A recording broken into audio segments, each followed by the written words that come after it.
सुशांत रोजाना की तरह कोरियर की डिलीवरी देने जा रहा था कि तभी उसका मोबाइल बज उठा।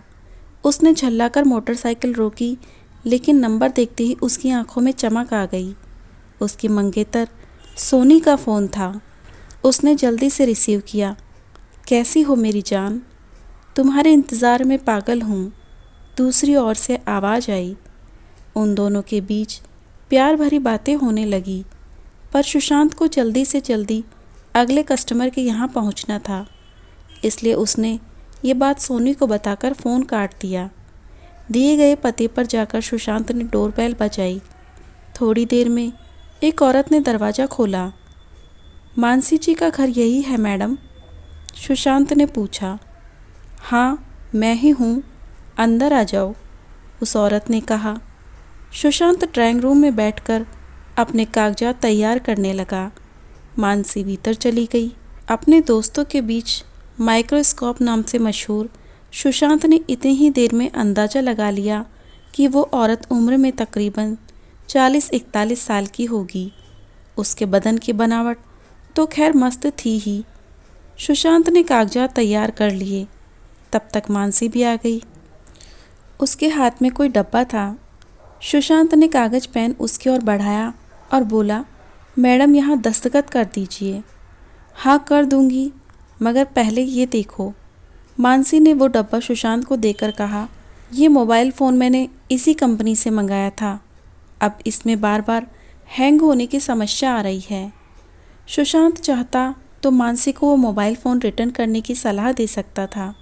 उसकी नौकरी के लिहाज से उसे करना भी यही चाहिए था, लेकिन अपना असर जमाने के मकसद से उसने मोबाइल फ़ोन से एक छानबीन से शुरू कर दी। ये आपने कब मंगाया था मैडम?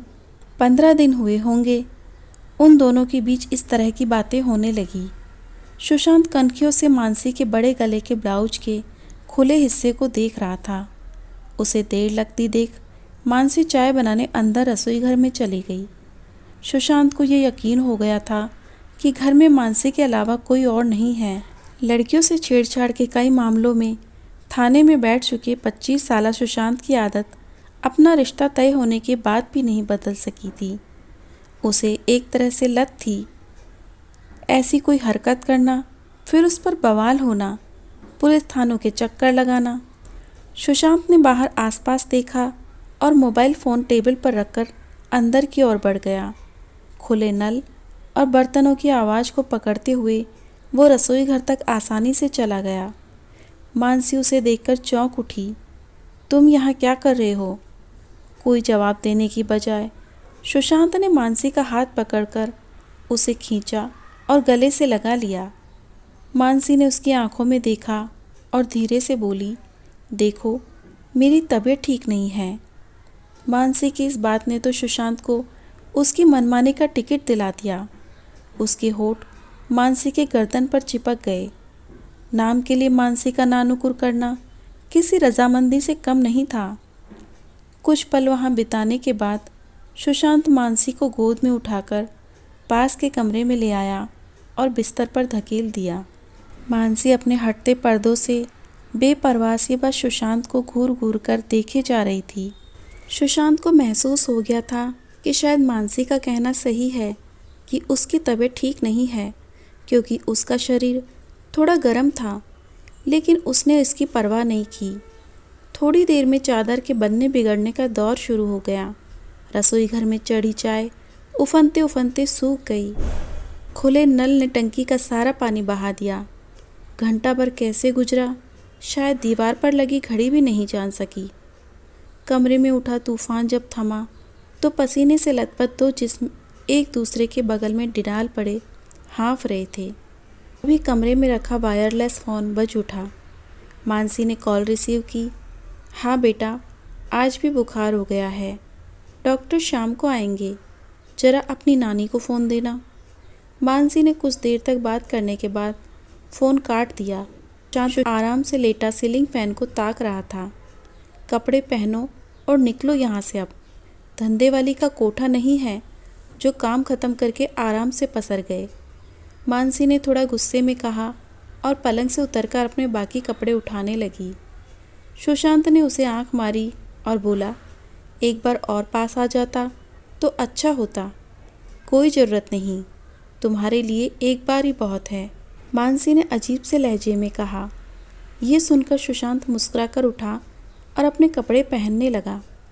अगले महीने मेरी भी शादी होने वाली है, लेकिन ज़िंदगी बस एक के साथ रोज़ जिस्म घिसने में बर्बाद हो जाती है, इसलिए बस ये सब कभी कभार, सुशांत ने कहा। सुशांत की बात सुनकर मानसी का चेहरा नफरत से भर उठा। वो अपने पूरे कपड़े पहन चुकी थी। उसने आंचल सीने पर डाला और बैठक में से कोरियर के कागजात साइन करके ले गई। ये रहे तुम्हारे कागजात, मानसी सुशांत से बोली। जानते हो, कुछ मर्द तुम्हारी ही तरह घटिया होते हैं। मेरे पति भी बिल्कुल ऐसे ही थे। अब तक सब कुछ ठीक ठाक देख रहे सुशांत का चेहरा अपने लिए घटिया शब्द सुनकर असहज हो गया। मानसी ताना मारते हुए कह पड़ी, क्या हुआ, बुरा लगा तुम्हें? जिस लड़की से शादी रचाने जा रहा है उसकी वफा को ऐसे बेशर्म बनकर मेरे साथ अपने नीचे से बहाने में बुरा नहीं लगा क्या? पर मुझसे घटिया शब्द सुनकर बुरा लग रहा है। देखिए मैडम, आपने भी तो। सुशांत ने अपनी बात रखनी चाहिए। इस पर मानसी घुर्रा उठी। हाँ हाँ, मैं सो गई तेरे नीचे, तुझे अपने नीचे भी दबा लिया, लेकिन बस इसलिए क्योंकि मुझको तुझे भी वही देना था जो मेरा पति मुझे दे गया मरने से पहले। सुशांत अब हैरान सा उसे देखे जा रहा था। मानसी जैसे किसी अजीब से जोश में कहती रही, मेरा पति अपने ऑफिस की औरतों के साथ सोता था, वो मुझे धोखा देता था, उसने मुझे एड्स दे दिया, और आज वही मैंने तुझे भी। जा खूब सो नई नई औरतों के साथ, तू भी मरना सड़ सड़ कर जैसे मैं मरूंगी। मैं अब किसी भी मर्द को अपनी टांगों के बीच आने से मना नहीं करती। धोखेबाज मर्दों से ये मेरा बदला है जो हमेशा जारी रहेगा। कहते कहते मानसी फूट फूट कर रोने लगी। सुशांत के कानों में जैसे धमाके होते चले गए। वो सन्न खड़ा रह गया, लेकिन अब क्या हो सकता था। अगर आपको हमारी स्टोरी अच्छी लगी हो तो वीडियो को लाइक और चैनल को सब्सक्राइब करके हमारा मोटिवेशन बढ़ाएं।